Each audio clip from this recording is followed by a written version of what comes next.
Welcome. This is Jay Banerjee from Chai with Molly, sitting in for Molly Banerjee. And I am not Molly Banerjee, as you can see. I am Jay Banerjee today. And I want to welcome you to a very special guest who's he's Reverend Levi Beardy. And he represents the First Nations in our beautiful country we call Canada. And today, you're going to learn all about that and some of the issues that they have gone through, so we as Canadians will know more about them. We welcome today Mr. Levi Beardy to the show. Thank you. Good to be here, Jay. Yes.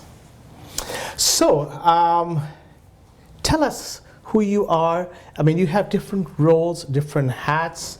Tell us about yourself first. Where you were born and a little bit about the First Nations. Yeah. I was originally born in Northern Ontario, which is, okay. When you look at Toronto, it's 1,400 kilometers to Thunder Bay and then 600 kilometers west to the Kenora area, and then you go 400 kilometers north, and that's my birthplace. So it's a fly-in reserve called Bearskin Lake First Nations. And so wow. And we're one of the last peoples to sign treaty. We signed in 1929, so that's not even 100 years ago. It's 91 years ago, to be exact. So we're one of the latest entrants into the country of Canada, if you want to call it that, from the First Nations people. Well, I'm really glad that you're here, and because a lot of people in our viewers could be new Canadians, or people that may not have been exposed to the First Nations. So if you think of the First Nations, say compared to, not only comparing to, but in contrast with other Aboriginal communities, what would you say stands out for the First Nations? What are you known for? Well, I think the fact is, us First Nations are actually the ones that were originally called Indians. There were the Métis, which is a mixture of Native and European. Right. And the Inuit are the other ones. And so when you talk about the Indigenous communities, primarily these three. Now, for us, I've always been very proud of the fact that we were the original hosts in this country. We welcomed everybody. Well, thank you for welcoming us. You're welcome. And I'm glad to have you all here. And I welcome you all. If you haven't been welcomed by a First Nations person, I'm honored to have that opportunity.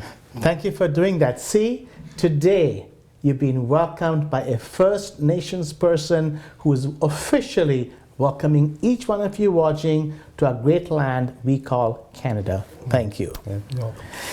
You wear several hats. Now, obviously, I did say Reverend, but having said that, today you're here on a mission. You're here on a cause, which is that the Aboriginal community and with the school system, there's been some challenges and issues that, and even some sad endings there that we want to change and turn around and see better outcomes for.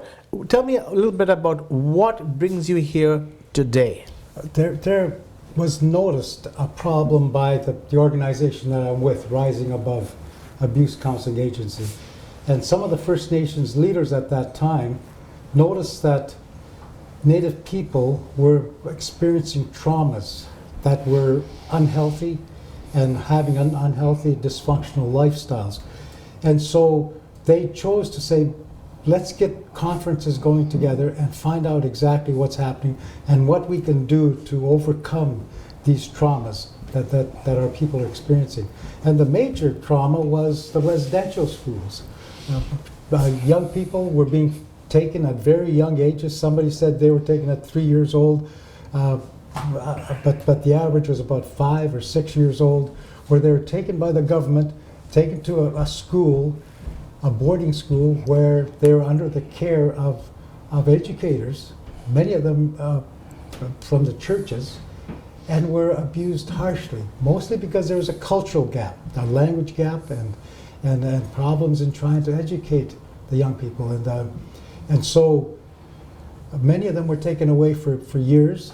There's one family, 4 of them, that were taken away for 10 years. And when they came back to their reserve, they hardly recognized anybody. They couldn't communicate because their language had been taken away. And not only that, their names had been taken away and replaced with numbers. They were given numbers. So Really?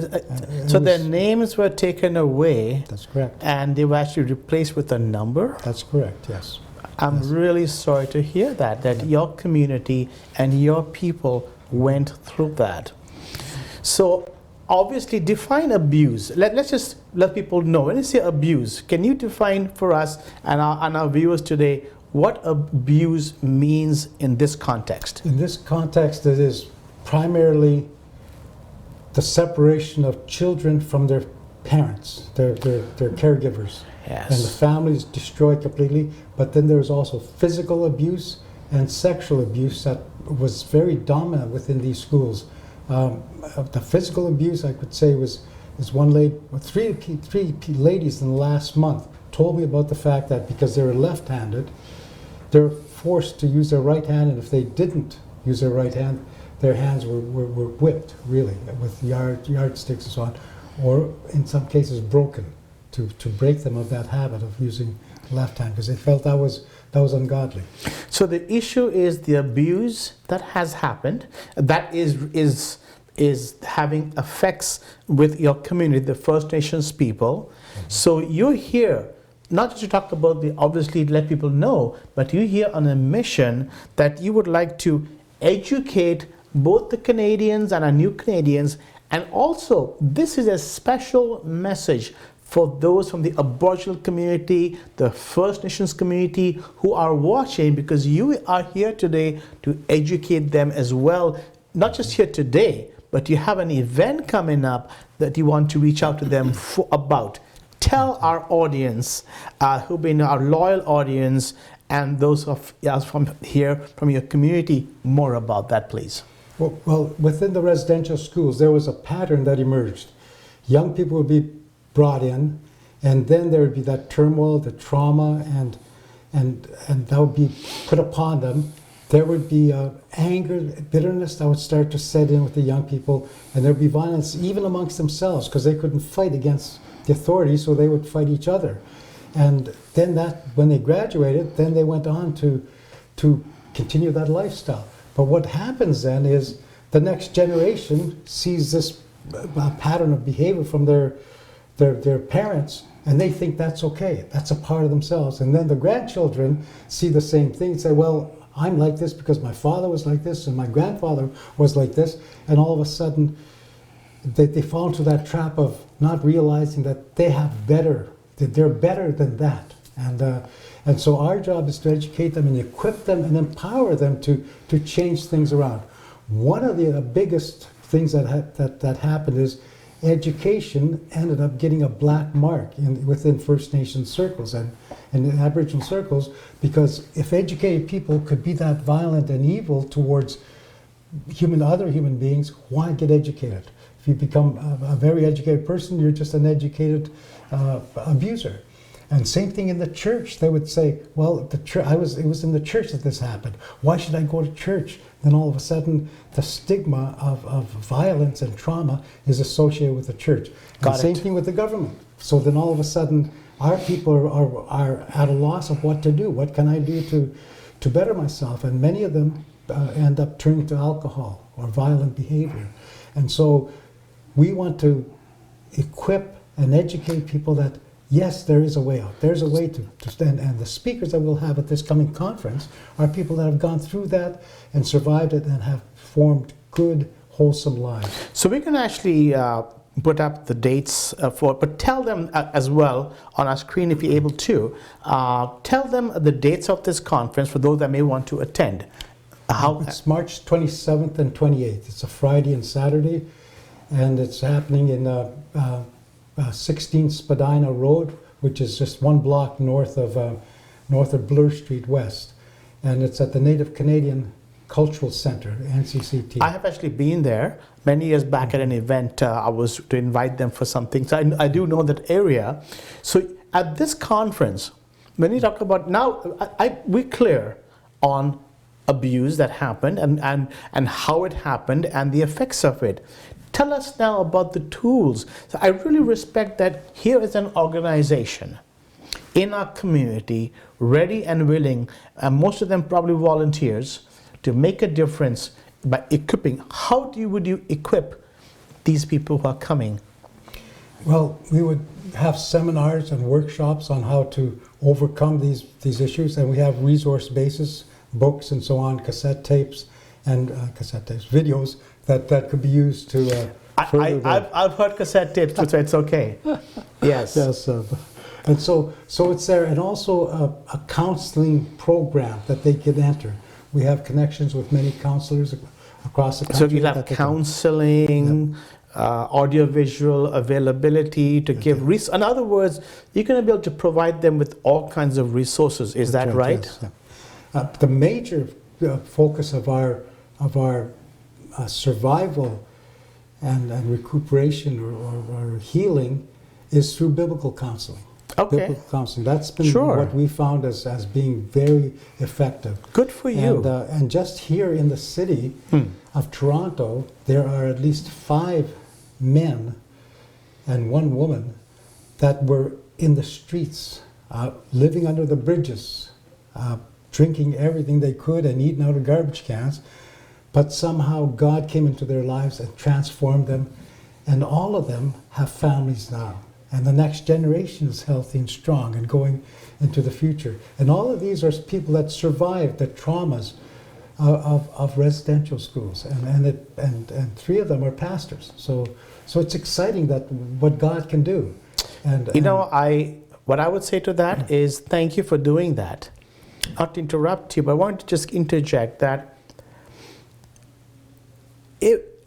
the situation, from what I can understand, and I think you'll all agree with me, is so desperate.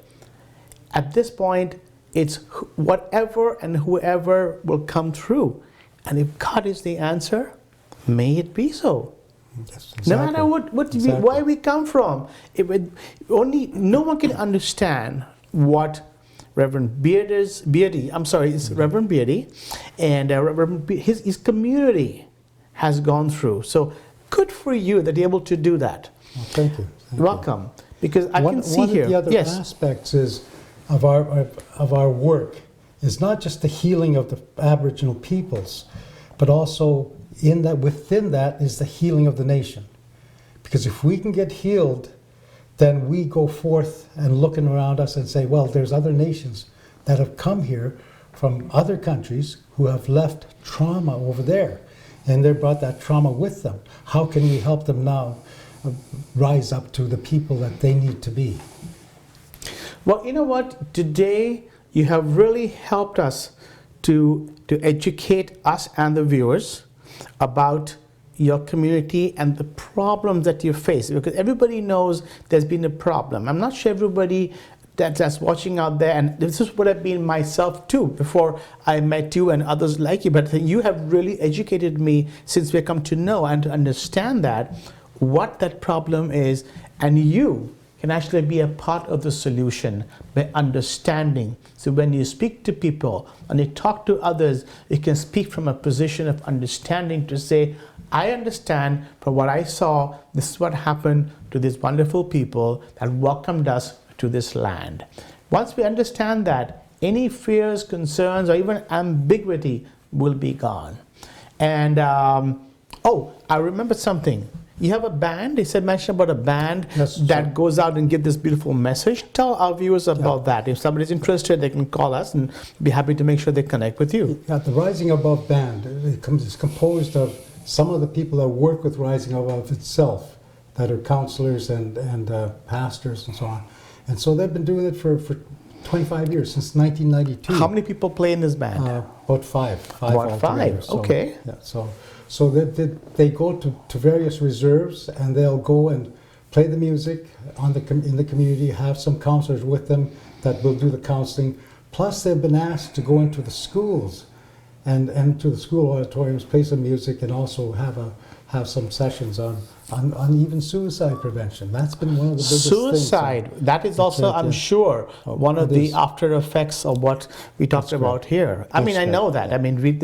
We all have heard those horrible, sad stories. So if somebody out there would like to invite the band over and they contact us, would you be willing to contact them to come out, either to a school, whether you have a church, a place of worship, any faith, any group that has an interest to reach out and touch these wonderful people are welcome to call us, and we'll be happy to put you in touch. So before we close, I really want to say I thank you for coming out today. Thank you for sharing your heart. I can see on your face what you've gone through. Is there a message for somebody out there who is watching, who is from the Aboriginal community, from the First Nations community, and either themselves have gone through abuse or know somebody who's going through this? What would you want to say to them? I would say that there is hope. Too often we blame ourselves and we blame others, but there is hope for that. It's not our fault that this happened. Much of this was imposed on us, maybe not upon us, but on our parents or our grandparents, and affected us because it got passed on. The pain, the action, the dysfunction got passed on to us. So we have to look and say, what can we do to make life better? And to really work towards it and pray about it. And the Creator, our God, is there waiting to say, look, I'll take you by the hand and help you. I know that I had a dysfunctional childhood myself. And I know that God has helped me immensely to be able to become a person that can help others as opposed to try to get help. And one of the things that I want to emphasize here is when I took biblical pastoral training, I went into a Bible college, and people were scared of me. It was a non-native Bible college. People were scared of me, Really? even though I was Christians, even though I'd been a Christian for 10 years, and I had a good job, everything. But what it was they all they'd heard before was that Native people were alcoholics. If they're not alcoholics, they're drug dealers. And if not, they're violent, and if not, they were unworthy of even thinking that if they became Christian, they would backslide. So all of these people were scared that that was what was going to happen to me somewhere along the way, so they were afraid to make friends. But then I gave them examples of so many of our First Nations, Aboriginal people that have become stalwart people for the nation, whether in the work that they do, whether in the church, whether in organizations and others. I gave them examples of leaders, amazing First Nations people. Thank you. And so this actually was a blessing to them, because all of a sudden they realized, hey, they're not just all bad, there's good among them. How can I help the ones that are struggling to get onto that side where they're doing well? So that's where we need to get together, all of us, and say, how can we help those that are in need at this time, the ones that are in trouble? Wonderful. And we have to almost force ourselves, because sometimes it looks hopeless. It looks hopeless. But we have to know that hopelessness is not the end. There is hope. Hope, hope, hope, hope. And I've seen it happen over and over again, where all of a sudden it seems like the person parts something, all of a sudden that you can see their eyes light up, and all of a sudden they start doing things that are setting them free. And I thank God for that. Wow. Today has been a message on hope, of hope, and about hope. Thank you for sharing. If anybody, you see our phone number out there, if anybody out there is interested in attending this conference, knowing more about it, by the way, I plan to be there. My wife and I would like to be there to stand with you as a people. If anybody out there would like to attend, participate, engage, please call us at the number. We would love to hear from you. Thank you for watching, and just stand with me in the presence or in today in saying thank you, or join me in saying thank you to Reverend Beardy for not being a number, for not being part of the crowd that has gone in that direction, to stand in his community, to be a leader, and to be a stalwart in mentoring young men and women and others to rise above. Amen. I want to say thank you for welcoming us to Canada, and thank you for coming on our show, Chai with Molly. Thank you.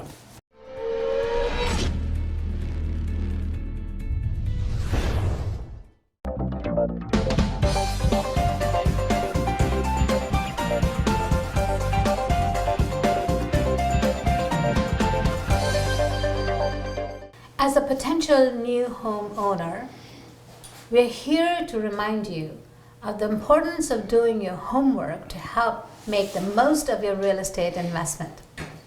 By following these top mortgage application tips, you will be one step closer to making a good investment and having your dream home become a reality. Jay Banerjee, our real estate expert, is here in the studio with us to give us tips on what we need to do to fill out our mortgage application. Please join me in welcoming him to the show. Thank you so much for being here, Jay. Good to be here, Molly. All right, so you're a realtor, but mortgage is very important because most people that we know require a mortgage. Yes. And in order to secure a mortgage, people have to first fill out an application. Correct. So what are some of the recommendations that you would like to make as a realtor that people should be cognizant of when filling out the mortgage application? Okay. Well, the first thing is that do your credit report homework, because your credit report is very important, but information there will be determined for getting you the mortgage. So get that done, download that, and make sure everything that is there is going to support your mortgage. All right. Very important. Number two, get organized. Means in advance, when you get your taxes, all your paperwork, file them, we can retrieve them easily. Sometimes it could take people weeks just to find documentation. So get your credit report done, get organized. Number three, when you're going to be home hunting, that's the whole idea, get the stamp of pre-approval. In other words, in advance of the mortgage itself, get a pre-approval stamp, from the lending institution or the bank that you're good to go. Okay, so I'd like to talk a little bit about the pre-approval process because I know that you and I have had clients who have come to purchase a property and they've said to us, oh, I already have a pre-approval from my bank. Yes. And we know when we look at it, it is not necessarily a pre-approval. Correct. Because that piece of paper that your lending institution gives you normally has a lot of things that it is, subject to. Correct. Right? So these are the conditions. Conditions, yeah. So if there are many, many conditions that have not yet been met, you are not really pre-approved. That's right. Right? So it's really important that the lending institution that you wish to work with, you tell them, I want all of these conditions already met before you give me this piece of paper. See, we're referring to a full approval versus just that one that's done verbally. Because very often people walk into a bank and then the person who is there will just ask certain questions that'll give them a preliminary idea and he will say, based upon this information, you qualify for X amount of a mortgage, which is fine to know the amount you can search for. But what you have to really do is to get your credit checked, submit your job letter, get those things done, so you actually have a stamp of pre-approval. That's right, because it can sometimes be very misleading. Yes. And very disheartening because public is not aware of all of these things, and they put in all their time, money, and energy in looking for their dream home. That's right. Only to find out that they're not qualified for it. That's right. Yes? That's right. Okay, so save yourself the heartache, right, by getting yourself a full pre-approval. That's right. Okay, go ahead. The other thing is to consider the future. Okay. Yeah. See, your mortgage or the amount that you borrow should be planned in advance. And here we're talking about the risk factor, because one can get carried away. You think, okay, $50,000 more, $20,000 more, not a big deal. Well, these are important once you are making those decisions, because the risk factor is very important for you as a family on the amount of money you're going to borrow. Even if you're qualified for it, you still make that decision based upon the future. Plus, short-term versus long-term is another part of it. Okay. All right. Anything else? Yes. Last but not least, is inform yourself. In other words, it's important to be well informed when you're applying for a mortgage. And what that means is that understanding the options that are laid out before you. Short-term, long-term, fixed variable, things that may not have meaning to you now. But once you know what you can get in advance of signing for it, versus whether you're going to be moving or selling the home within 5 years, or you plan to keep it for long term, once you know about that, you walk into the lending institution, the bank, to get a mortgage, you know the direction that's best for you. You should be able to dictate the terms. And that's a dictate means you can't force it, but you can say, this is the direction I want to take. You give the instructions, because end of the day, you're on the hook. You're paying the mortgage. The joy is home ownership.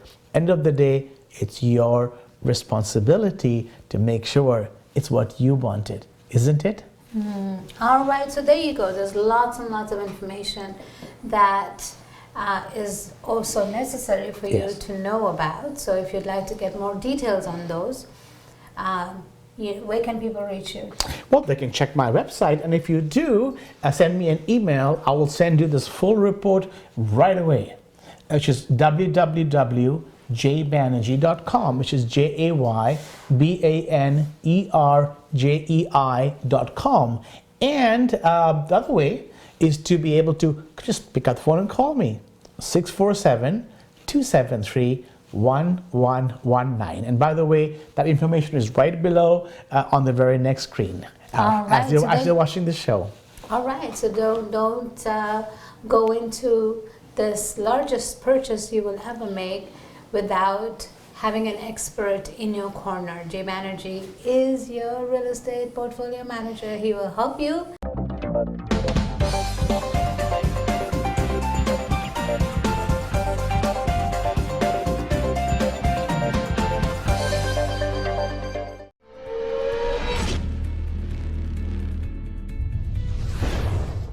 That is all for this week. We hope you enjoyed the show as much as we enjoyed preparing it for you. Until next time, this is Molly Banerjee wishing you a great week ahead. Please don't forget to be good and kind to a stranger, for it really is a good thing.